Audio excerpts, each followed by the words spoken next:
तो good morning सभी को। एक बार फिर से सभी का स्वागत है हमारे यूट्यूब चैनल हंस वाहिनी एकेडमी में। तो प्यारे बच्चों, हम लोग प्रीवियस वीडियो में पढ़े थे घातांक एवं करड़ी। उसको अच्छे से मैं कवर कर दिया हूँ। जो बच्चा उसको नहीं पढ़ा है जाकर पढ़ ले, बहुत अच्छे से पढ़ाया गया है और उस पर बहुत सारे क्वेश्चन भी प्रैक्टिस कराया गया है।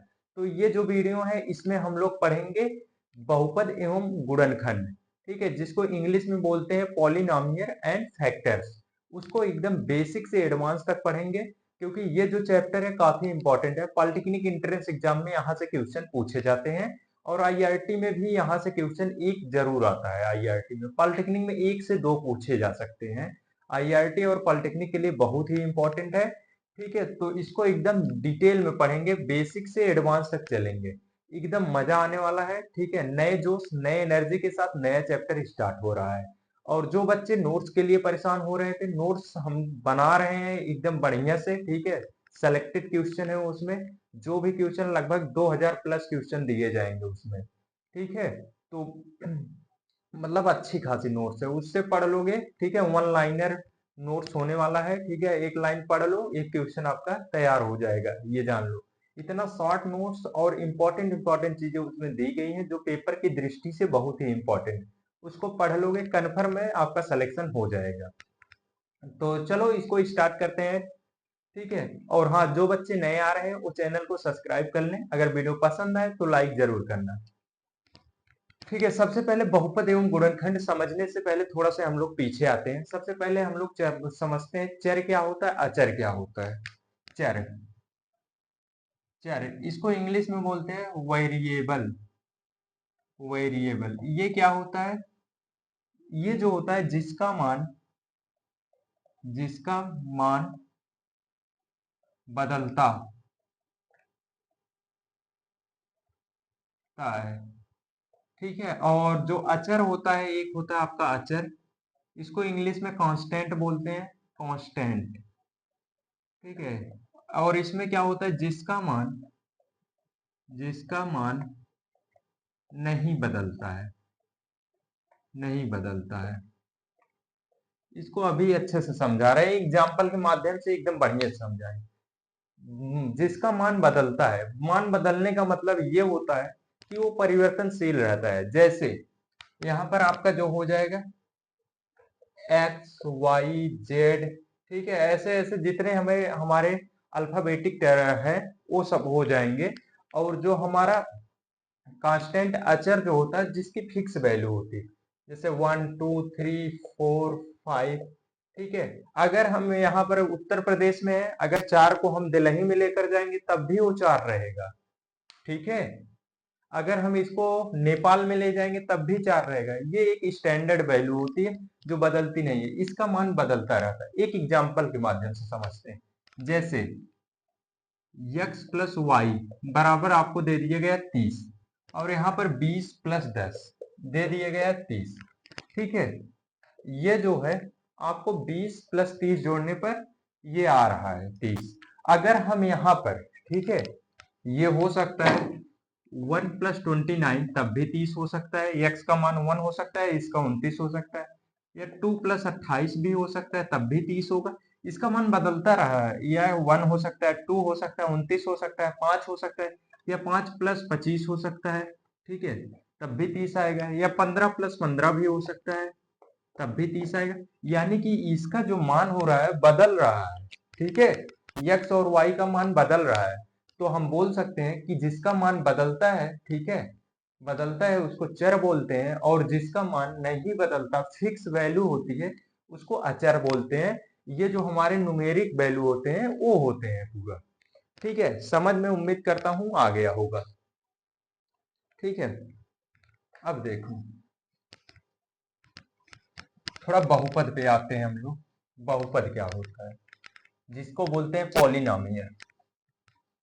पॉलिनोमियल बहुपद, बहुपद इसको इंग्लिश में बोलते हैं पॉलिनोमियल। पॉलिनोमियल,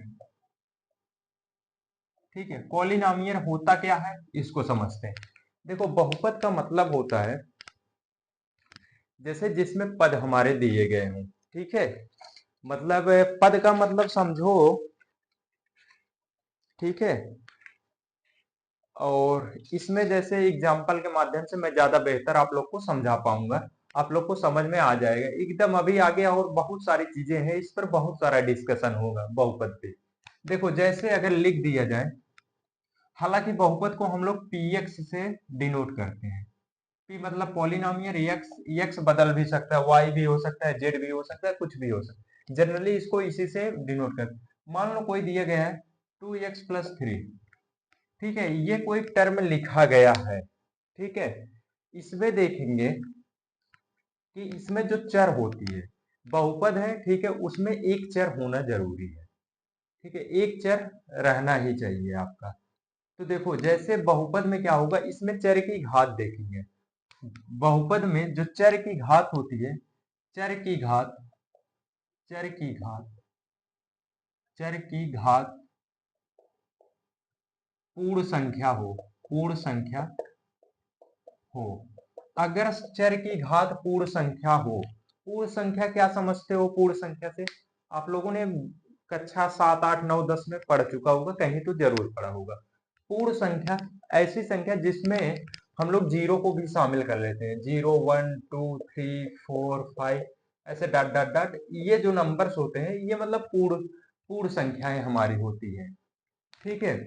तो जिसमें चर की घात, चर की घात पूर्ण संख्या हो, चर की घात अगर पूर्ण संख्या है तो उसे हम क्या बोलेंगे, बहुपद कहेंगे। जैसे देखो इसमें चर की घात 1 है, ठीक है, ये पूर्ण संख्या है, तो हमारा जो होगा ये बहुपद होगा, ठीक है। ये पहला हो गया। दूसरा एग्जांपल हम लोग लेते हैं 3x² + 2x + 3, ठीक है, इसमें हम लोग चर की घात देखते हैं, यहाँ पर 2 है, यहाँ पर 1 है, ठीक है, यहाँ पर भी है, यहाँ पे जो है x⁻0 है, ठीक है।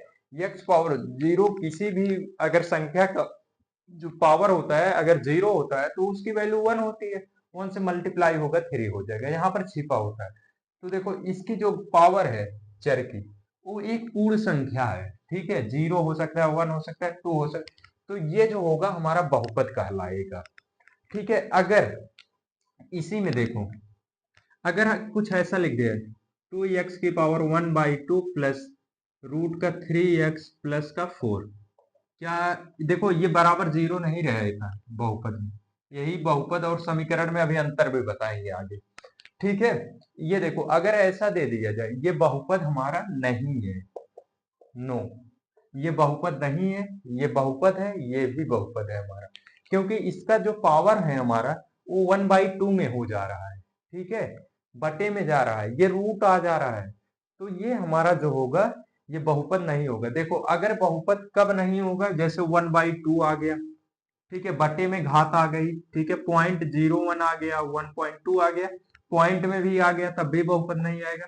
अगर रूट में कोई नंबर आ रहा है तो भी मतलब उसका नहीं हो पाएगा वो बहुपद, ठीक है। रूट अगर निकाला जा सकता है तो हो सकता है, ठीक है, हो जाएगा। अगर रूट नहीं निकाल पा रहे हैं तो बहुपद वो नहीं होगा। समझ में आया? अभी आगे बहुत सारी चीजें पढ़ेंगे हम लोग बहुपद में।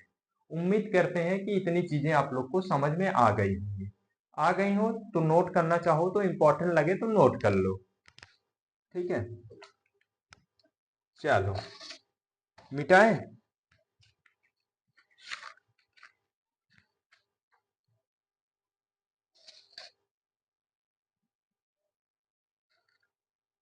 चलो इसको इरेज करते हैं। जैसे अब लोग हम समझते हैं, ठीक है, बहुपद कितने प्रकार के होते हैं।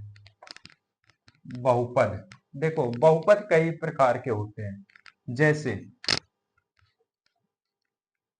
एक पद बहुपद, एक पद बहुपद,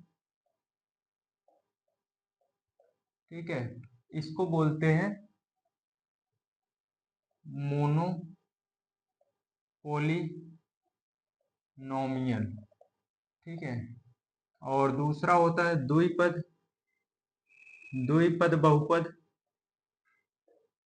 इसको बोलते हैं, ठीक है, इसको बोलते हैं,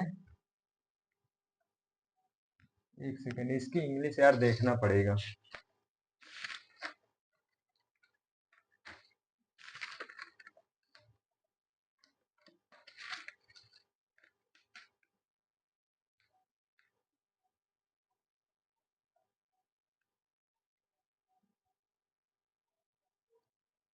ये देखो पहला है मोनोमिलियन पॉलिनोमियल हो गया। ठीक है, बायोनोमियल पॉलिनोमियल। ठीक है, बायोनोमियल। ठीक है, ये जो होगा आपका मोनो मोनोमिलियन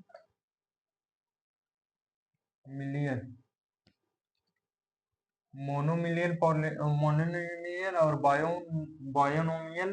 और तीसरा जो होगा त्रिघात बहुपद, त्रिपद बहुपद, त्रिपद बहुपद। ठीक है, त्रिपद में जो होता है इसको बोलते हैं हम लोग ट्राइनोमियल। ट्राइनोमियल ट्राइनोमियल या तो ट्राई आई भी लिख सकते हैं। ठीक है, ट्राइनोमियल पॉलिनोमियल। ये तीन प्रकार के बहुपद होते हैं पद के आधार पे, घात के आधार पर भी बहुपद होते हैं। तो देखो, एक पदी बहुपद क्या कहेंगे, जैसे जिसमें एक पद दिए हो। एक पद का मतलब जैसे दे दिया गया 2x, 2x हो गया, या 3 दे दिया गया। ठीक है, 3 दे दिया गया। ठीक है, 4 दे दिया गया, 2xy दे दिया गया। ये सब एक पदी बहुपद में आएंगे। ठीक है, अगर दो पद बहुपद की बात करेंगे, ठीक है, दो पद में हमारे क्या आ जाएंगे, ये आ जाएगा 2x प्लस 1 हो जाएगा। ठीक है, 3x प्लस 5 हो जाएगा। ये सब हो जाएगा हमारा द्विपदी बहुपद। ऐसा अगर लिखा गया है 2x इंटू वाई, ये अगर लिखा गया है ये एक पदी बहुपद होगा, क्योंकि ये मल्टीप्लिकेशन में मल्टीप्लाई होकर 2xy यही बन जाएगा, एक पद बनेगा। तो ये नहीं होगा, जिसमें दो पद दिए हो या तो जोड़ हो या घटाना हो, अगर मल्टीप्लिकेशन रहेगा तो वो दो पद बहुपद में हो जाएगा। त्रिपद बहुपद की बात करते हैं, 2x² प्लस 3x प्लस 4। इसमें जो है एक दो तीन पद है। ठीक है, त्रिपदी बहुपद। जैसे x प्लस, देखो x² प्लस 4x प्लस 3। ठीक है, ये जो है हमारे एक दो तीन पदी बहुपद। ये तीन पद दिए गए हैं तो तीन पदी बहुपद हो जाएंगे। ठीक है, उम्मीद करता हूं इतना आप लोग को समझ में आ गया होगा। समझ में आया हो तो नोट कर लो। ठीक है, चलो अब आगे बढ़ते हैं। चलें, अब थोड़ा हम लोग समझते हैं। ये तो पद के आधार पे हो गए। ठीक है, अब घात के आधार पर यहीं नीचे देख ले रहे हैं, ये पद के आधार पर टर्म, पद के आधार पर, ये पद के आधार पर हो गए। ठीक है, ये घात के आधार पर, घात के आधार घात के आधार पर क्या होगा हमारा, एक घात बहुपद। ठीक है, दूसरा द्विघात बहुपद, और एक होगा त्रिघात बहुपद। त्रिघात बहुपद, इसी को हम लोग बोलते हैं रैखिक बहुपद। रैखिक बहुपद। ठीक है, रैखिक बहुपद या तो इसको लीनियर पॉलिनोमियल, लीनियर पॉलिनोमियल। ठीक है, लीनियर पॉलिनोमियल इसको बोलते हैं ट्राई ट्राई पॉलिनोमियल। ठीक है, ट्राई पॉलिनोमियल, इसको क्यूबिक क्यूबिक पॉलिनोमियल। ठीक है, इसको क्यूबिक पॉलिनोमियल बोलते हैं। अब समझते हैं ये क्या होता है, क्यूबिक पॉलिनोमियल क्या होता है।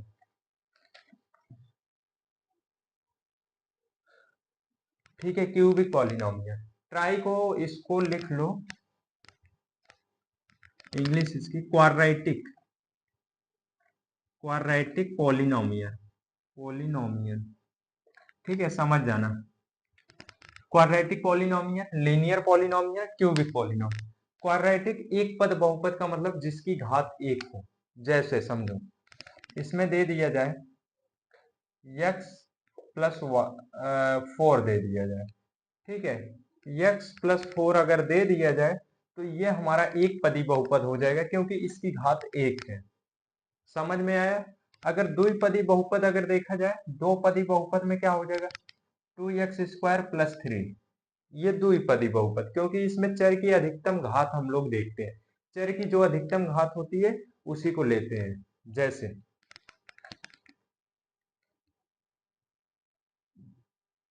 2x³ plus x² plus 4x plus 5, ये जो होगा हमारा 1 2 3 4 पद होंगे इसमें, ठीक है। ये त्रिघात बहुपद होगा हमारा, ये त्रिघात बहुपद होगा, ठीक है। ये त्रिपदी बहुपद होगा। देखो अगर त्रिघात बहुपद है उसमें 4 पद होंगे, अगर एक घात बहुपद है उसमें 2 पद होंगे, द्विघात है 3 पद, एक बढ़ा के होता है, ठीक है। इसका एक स्टैंडर्डाइजेशन है, ठीक है, स्टैंडर्ड है, उसको देख लेते हैं हम लोग। स्टैंडर्ड, ठीक है, यहीं पर बगल में बता दे रहे हैं, ठीक है। देखो एक घात बहुपद का जो स्टैंडर्ड है वो x प्लस सी, ठीक है, ax प्लस सी है। दूसरा जो है ax² प्लस bx प्लस सी, ये है। और तीसरे का जो स्टैंडर्ड है ये ax² plus bx² plus cx plus d, ये जो है ये त्रिघात बहुपद का ये स्टैंडर्ड है, इसका स्टैंडर्ड, ठीक है। इसको ऐसे लिखते हैं हम लोग, स्टैंडर्ड मतलब स्टैंडर्ड में ही लिखते हैं इसको, कहीं पर भी मिलेगा तो। समझ में आया।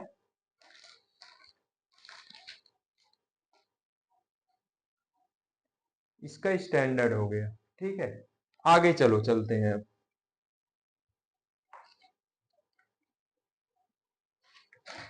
इसको इरेज करते हैं, ठीक है। अब आगे बढ़ते हैं, ठीक है। इसको इरेज करते हैं।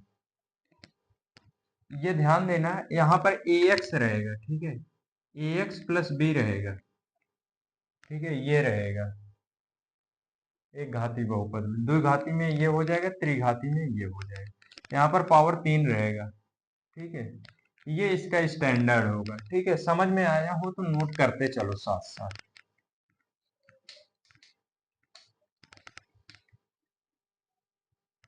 अब हम लोग थोड़ा समझते हैं व्यंजक।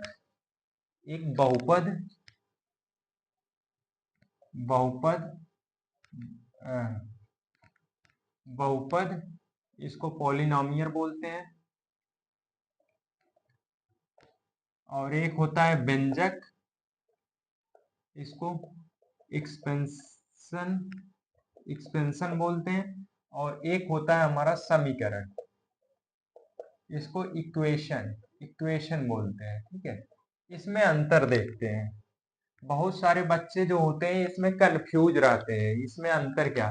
हालांकि बहुपद के बारे में आप लोग जान गए हैं, ठीक है, कि जिसकी मतलब जो हमारा पावर जिसका होता है वो मतलब एक पूर्ण संख्या होती है तो वो हमारा बहुपद हो जाता है। जैसे देखो जैसे दे दिया जाए 2x², देखो बहुपद को px से लिखते हैं। मान लो दे दिया जाए px बराबर 2x² प्लस 3x प्लस 4, ये क्या है हमारा बहुपद है, ठीक है, बहुपद है। अगर इसको व्यंजक में देखा जाए, ठीक है, ये एक पूरा ये पूरा एक व्यंजक भी है, x² प्लस 3x प्लस 4, ये व्यंजक भी है। और एक आख एग्जाम्पल लेते हैं, ठीक है, 3x² प्लस 4x प्लस 2, ये क्या है, ये बहुपद है, एक बहुपद है। लेकिन 3x² प्लस 4x प्लस 2 ये भी एक व्यंजक है, ठीक है। लेकिन सर कहोगे दोनों सेम चीज है तो अंतर क्या है। अंतर अब मैं बताता हूं। देखो अगर ये 2x की पावर 1/2 प्लस का √3x प्लस 4 ये हो जाएगा तो ये हमारा पॉलिनोमियल नहीं रहेगा, ये हमारा व्यंजक हो जाएगा। समझ में आया? ठीक है, ये एक व्यंजक दिया गया है, ठीक है, एक्सपेंशन जिसे बोलते हैं, ये दिया गया है। जैसे और एक एग्जांपल ले लो, 4 की power x/3 plus √2x plus का 1। ये क्या है? ये व्यंजक है, ये नहीं होगा। हम बोल सकते हैं सभी बहुपद व्यंजक हो सकते हैं, लेकिन सभी व्यंजक बहुपद नहीं हो सकते हैं। ठीक है, इंपॉर्टेंट चीज है, याद रखना। और समीकरण, समीकरण बहुत आसान चीज है। जो हमारा बहुपद है उसके बराबर 0 लगा दो। जैसे 2x² प्लस 3x प्लस का 4 दिया, सिर्फ बराबर का 0 कर दो, ये हमारा समीकरण बन जाएगा। ठीक है, बराबर का 0 लगा दो। ठीक है, 2x प्लस 4x नहीं, 2x प्लस 1 बराबर का 0। अगर बराबर में 0 लगा दिए तो हमारा समीकरण बन जाएगा। अगर ऐसा रहेगा 0 नहीं लगेगा, बहुपद रहेगा, अगर पूर्ण उसका जो घात है चर की, वो पूर्ण संख्या होनी चाहिए। ठीक है, उम्मीद करता हूं ये चीजें समझ में आ गई होंगी। ठीक है, अब आगे हम लोग बढ़ते हैं। अब थोड़ा हम लोग समझते हैं गुणांक क्या होता है, इसको इरेज करते हैं, समझते हैं गुणांक क्या होता है। अभी इस पर बहुत सारे क्वेश्चन करेंगे जो पॉलिटेक्निक एंट्रेंस एग्जाम में आ चुके हैं और IERT एंट्रेंस एग्जाम की दृष्टि से इंपॉर्टेंट है। ठीक है, तो समझते हैं गुणांक क्या होता है। गुणांक, गुणांक इसको बोलते हैं कोफिशिएंट। ठीक है, कोफिशिएंट, कोफिशिएंट। ठीक है, कोफिशिएंट क्या होता है इसको समझते हैं। ठीक है, कोफिशिएंट देखो, जैसे हम लोग लिखते हैं 2x² प्लस 3x प्लस 4, तो इसमें पूछा जाता है, अगर पूछ लिया जाए कितने पद हैं, कैसे बताओगे बाबू? अगर एग्जाम में आ गया, कभी कभी पूछ लेता है कंपटीशन में कितने पद दिए गए हैं, तो गिन लेना 1 2 3, 3 पद दिए गए हैं सर, ऑप्शन में 3 रहेगा, टिक करके आ जाना। इसकी मैक्सिमम घात पूछ सकती है। ठीक है, एग्जाम में आ सकता है मैक्सिमम घात कितनी है। ठीक है, जो अधिकतम घात रहती है उसी को हम लोग काउंट करते हैं। जैसे इसमें अधिकतम घात 2 है, और भी दे सकता है एग्जाम्पल में, जैसे 4x⁷ प्लस, मान लो इसको कम ले लो थोड़ा, 4 दे दिया, 2x⁴ plus 4x² plus 2x plus का 1, ये दे दिया गया। इसमें पूछ रहा है कितनी घात है, घात, अधिकतम घात क्या हो, ये पूछेगा। अधिकतम घात जो तुम्हें दिखे चर की वही बता देना, 4 है सर, वो सही हो जाएगा तुम्हारा। ठीक है, कभी कभी पूछता है, इतना आसान क्वेश्चन नहीं पूछेगा पॉलिटेक्निक, ना तो IRT, ऐसे पूछ सकता है क्वेश्चन दे रहे हैं। ठीक है, पहले इसको बताने के बाद बता रहे हैं। जैसे इसमें कोफिशिएंट यानी गुणांक, गुणांक का मतलब होता है जो चर के साथ अटैच हो, अटैच का मतलब जुड़ा हुआ हो। जैसे यहां पर अगर पूछा जाए x² का गुणांक, x² का गुणांक, x² का गुणांक क्या होगा बाबू? x के साथ क्या जुड़ा है? 2 जुड़ा है, तो इसका 2 हो जाएगा। ठीक है, अगर पूछा जाए x का गुणांक, गुणांक क्या है x का? ये 3 है। अगर पूछा जाए 4 का गुणांक, क्या होगा बाबू? 4 होगा। क्यों 4 होगा? देखो यहाँ पर क्या छिपा हुआ है, यहाँ पर x की पावर 0 छिपा हुआ है, 0 का मान 1, 1 से गुणा कराएंगे, ये छिपा हुआ होता है, इसको लिखा नहीं जाता है। ठीक है, ये गुणांक हो गया। देखो एक क्वेश्चन दे रहे हैं, उसमें बताना है कितने पद हैं। जितनी घात रहती है, ठीक है, उससे एक ज्यादा पद होता है। जैसे मान लो दे दिए गए 2 की पावर 5 प्लस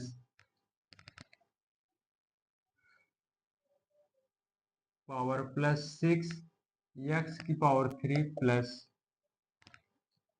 2x प्लस 4। इसमें पूछा जाए में कितने पद हैं, में कितने पद हैं, कैसे बताओगे बाबू कितने पद हैं? बताओ कैसे बताओगे? देखो इसमें सबसे पहले तुम लोग जोड़ोगे कि यार अधिकतम घात 5 है, तो इसमें 6 पद होने चाहिए, क्योंकि जितनी घात होती है उससे एक ज्यादा होता है पदों की संख्या। तो इसमें गिनोगे 1 2 3 4, 4 पद दिए हैं। सर इसमें 4 पद होंगे, क्या सही है? नहीं, बिल्कुल गलत है। देखो पद इसमें कितने दिए हैं? 6 होंगे। 5 घात अधिकतम है, एक और होता है जो लास्ट वाला अचर पद होता है, उसको भी काउंट। देखो कैसे, अभी 6 बनाते हैं इसमें। देखो 2 की पावर x की पावर 5 दिया, प्लस 4 गायब कर दिया है, तो इसको लिख सकते हो 0 इंटू एक्स पावर 4, यहाँ पे बैठा हुआ है, दिखाया नहीं गया है, प्लस 6 की पावर x पावर 3 प्लस यहाँ पे 0 into x power 2 plus 2x plus का 4। ये है, गिनो 1 2 3 4 5 6, 6 पद है कि नहीं? तो पदों की संख्या क्या होगी? 6 होगी।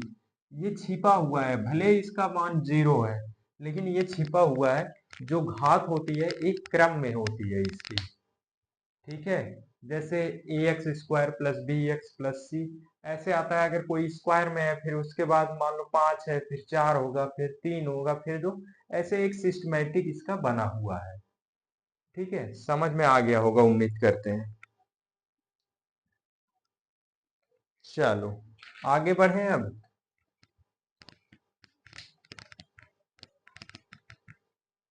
एक आध क्वेश्चन किया जाए। अभी एक चीज और आप लोग का बच रहा है, एक चीज और समझा दें आपको। शून्यांक क्या होता है? शून्यांक पढ़ लो, ठीक है? ये भी इंपॉर्टेंट है, पेपर में आता है, शून्यांक पूछा जाता है। शून्यांक जिसको इंग्लिश में क्या बोलते हैं? जीरोज। जीरोज, ठीक है, इसको बोलते हैं जीरोज। स्पेलिंग देख लेना, ठीक है, इसको देख लेना स्पेलिंग एक बार। जीरोज क्या होता है? शून्यांक। यहाँ पर यांक होगा यार, शून्यांक, ठीक है। ये क्या होता है? देखो जैसे कोई वैल्यू दे दिया गया है 3x प्लस 9 बराबर 0, बराबर 0 नहीं, ये मान लो कोई px दे दिया है। क्या दिया है? px का मतलब पॉलिनोमियल दिया है।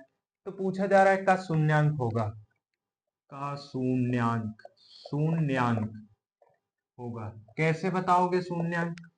देखो शून्यांक कैसे निकालोगे, इसमें जो x की वैल्यू होगी वही शून्यांक होती है। ये नोट करके लिख लो, x की जो वैल्यू होती है वो शून्यांक होती है। कैसे निकालोगे? निकाल लो 3x प्लस 9 बराबर का 0। और एक चीज और होना चाहिए यहाँ, जो इसका शून्यांक होगा, ठीक है, अगर उसको इस समीकरण में रख दिया जाएगा तो समीकरण को 0 करा देगा, या बहुपद को 0 करा देगा।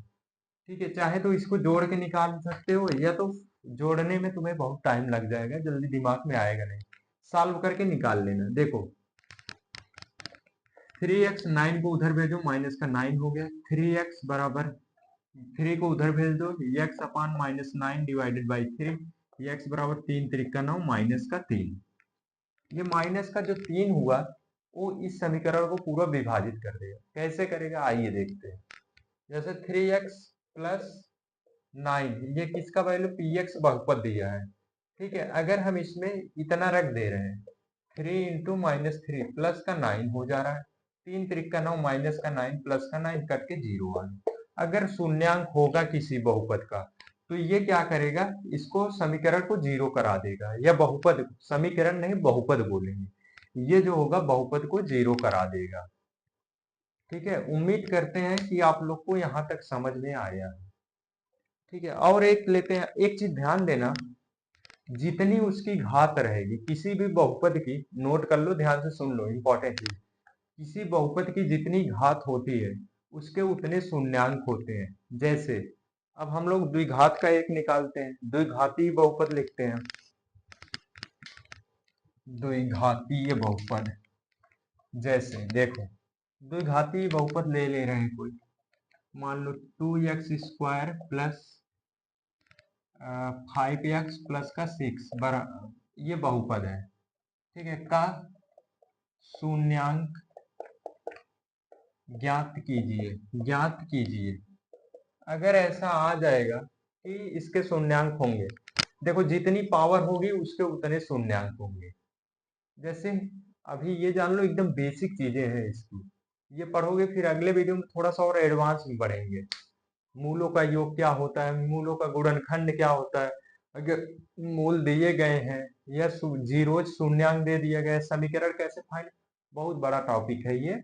मतलब आज तो हो नहीं पाएगा, अगले क्लास में और इसको एडवांस में जाएंगे, फिर इसकी अगली क्लास जो आएगी ट्यूशन कराएंगे उसे। देखो इसका शून्यांक जितनी घात है ये द्विघात समीकरण की तरह सॉल्व कर लो। एक्स स्क्वायर प्लस मध्य पद को तोड़ दो, गुणा करने पर 6 दूनी 12 आए, इसको 3 ले लो, ठीक है, गुणा करने पे 6 आ जाए और जोड़ने घटाने पर 5 आ जाए, तो 2x प्लस का 3x, 3 2 5 हो जा रहा प्लस का 3, द्विघात समीकरण जैसे सॉल्व करते हैं। यहाँ पर 2x कॉमन हो जाएगा, x प्लस का 1 बचेगा, प्लस का 3 कॉमन, x प्लस 1 बचेगा, ब्रेकेट में 2x प्लस का 3 बचेगा, दूसरे ब्रेकेट में x प्लस का 1 बचेगा, ठीक है। थोड़ा सा और सॉल्व करोगे, 2x प्लस 3 बराबर का 0, x बराबर -3/2, ये पहला मूल आ गया, यानी पहला जीरोज शून्यांक, और x बराबर माइनस का 1 आएगा यहाँ से। तो इसके दो शून्यांक मिले, एक ये एक ये, दोनों में से अगर हमें जांच करना हुआ आंसर मेरा सही है या नहीं, तो इसमें रखेंगे x की वैल्यू में। अगर ये 0 पर दे रहा है तो मेरा क्वेश्चन सही है, आओ चेक करते हैं। रखते हैं, क्या क्वेश्चन था, 2x square plus 5x plus का 3, इसके जीरोज हमने निकाला है, इसको रखते हैं x की जगह पर, 2 को ऐसे रहने दे रहे हैं, इसको रखते हैं -3/2 का स्क्वायर प्लस 5 इंटू -3/2 प्लस का 3, ये कर लेते हैं, ठीक है। अब देखो एक जीरो से ये कट जाएगा, ये 3 त्रिक का 9 हो जाएगा, बटे में 2 बचेगा, प्लस है प्लस लगा दिए, हाँ ठीक है। फिर ये 3 पचे 15, माइनस का 15 बटे 2 हो जाएगा, प्लस का 3 हो जाएगा। एलसीएम लेते हैं, 2 एलसीएम हो जाएगा, क्या बचेगा, ये ऊपर 9 प्लस ये माइनस का 15 हो जाएगा, प्लस का 3 हो जाएगा, यही हो रहा है ना।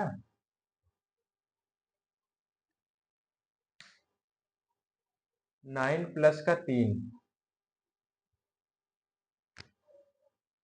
ठीक है। इसको जब जोड़ेंगे 9 3 11, 15 को घटाएगा नहीं, कितना कितना आया है, -3/4, समीकरण ये दिया गया था। तो यहाँ से इसको तोड़ लिए, ये इसको 0 करना चाहिए, ये एक बार -1 करके देखते हैं, -1 जो आया है इसको रखते हैं, देखें 0 कराता है कि नहीं, 0 करा देना चाहिए।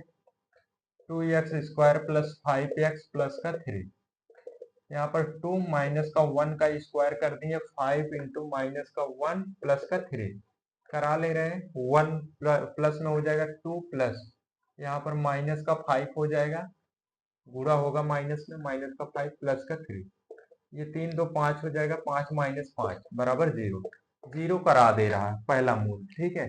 ये भी करा देगा यार, ठीक है, ये भी कराएगा, यहाँ पर थोड़ा बहुत कहीं इधर उधर हुआ होगा।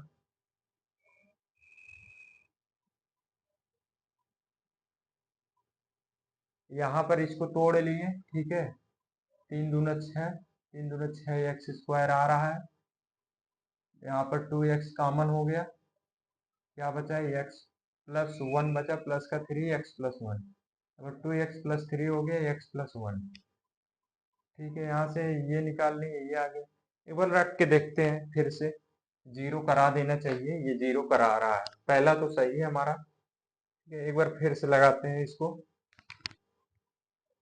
2x स्क्वायर प्लस का 5x प्लस का 3, इसको रखते हैं, x की वैल्यू रखे हैं -3/2 का स्क्वायर प्लस 5 इंटू -3/2, प्लस का 3। ठीक है, इसको सॉल्व करते हैं। 2 ये हो जाएगा 3 त्रिक 9 डिवाइडेड बाई 2 प्लस ये माइनस का 15 हो जाएगा, -15 डिवाइडेड बाई 2 प्लस का 3।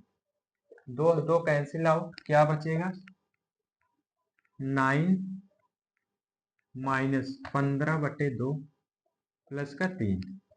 अब देखो ये 9 में से ये घट जाएगा, ये क्या हो जाएगा 6 -15/2। ये घटाएंगे, अरे ये जुड़ेगा ना, 9 4 क्या होगा 9 3 12 हो जाएगा। एलसीएम 2 हो जाएगा, 12 दूनी 24 माइनस का 15 कितना आ रहा है, ये आ जा रहा है 4 ना, नहीं 3/2 आ रहा है। ये फिर वही घींच के ला दे रहा है यार, माइनस का 3/2 आ रहा है। तो इसमें कुछ हो सकता है फॉल्ट, लेकिन ये जीरो कराना चाहिए, पहला करा रहा है तो सही है। ठीक है, इसको देखते हैं, अगले वीडियो में बताएंगे। ये जीरो करा देना चाहिए, कहीं फॉल्ट हो रहा है। ठीक है, चलो कोई दूसरा क्वेश्चन लेकर चेक करते हैं। एक क्वेश्चन और लेते हैं हम लोग अपने से। ठीक है, हो सकता है अपने से क्वेश्चन ले लिए थे, कहीं क्वेश्चन ही फॉल्ट ना हो, लेकिन ऐसा तो होना नहीं चाहिए। ठीक है, अभी बुक से नहीं, सब अपने से बता रहे हैं। ठीक है, मान लो एक क्वेश्चन लेते हैं हम लोग, x²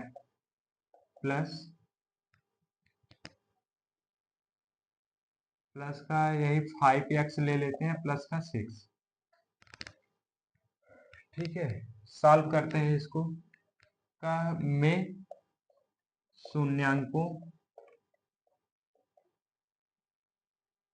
शून्यांकों को ज्ञात कीजिए, ज्ञात कीजिए, शून्यांकों को ज्ञात कीजिए। ठीक है, निकालते हैं, देखते हैं कितना। घात 2 है, यानी 2 शून्यांक होंगे। नॉर्मल वैसे द्विघात समीकरण की तरह हल करते हैं इसको। x² प्लस, इसको तोड़ लेते हैं, 2x प्लस का 3x प्लस का 6। यहाँ पर क्या हो जाएगा, x कॉमन हो जाएगा, क्या बचेगा x प्लस का 2 बचेगा, प्लस का 3 कॉमन हो जाएगा, x प्लस 2 यही बचेगा। यहाँ पे एक ब्रैकेट में x प्लस 3 हो जाएगा, एक ब्रैकेट में x प्लस 2 हो जाएगा। यहाँ से x की वैल्यू आ जाएगी -3, एक x की वैल्यू आ जाएगी -2। यानी कि जो इसके मूल होंगे, यानी कि मूल मतलब शून्यांक, शून्यांक एक घात 2 है तो 2 शून्यांक होंगे, एक माइनस का 3, एक माइनस का 2। एक बार रख कर चेक करते हैं, जीरो कराएगा जरूर। ठीक है, तो क्या दिया है x² प्लस 5x प्लस का 6। सबसे पहले प्लस माइनस का 3 रख के देखते हैं, -3 का स्क्वायर प्लस 5 इंटू -3 प्लस का 6। ये 3 त्रिक का 9 हो जाएगा, प्लस ये माइनस हो जाएगा, माइनस प्लस माइनस माइनस, 5 का 15, 15 प्लस का 6। ये कितना हुआ 9 6 15 -15 बराबर का 0। यानी कि ये 0 करा रहा है, सही है। तो जब ये करा रहा है तो ये भी कराना चाहिए, इसको भी चेक करते हैं।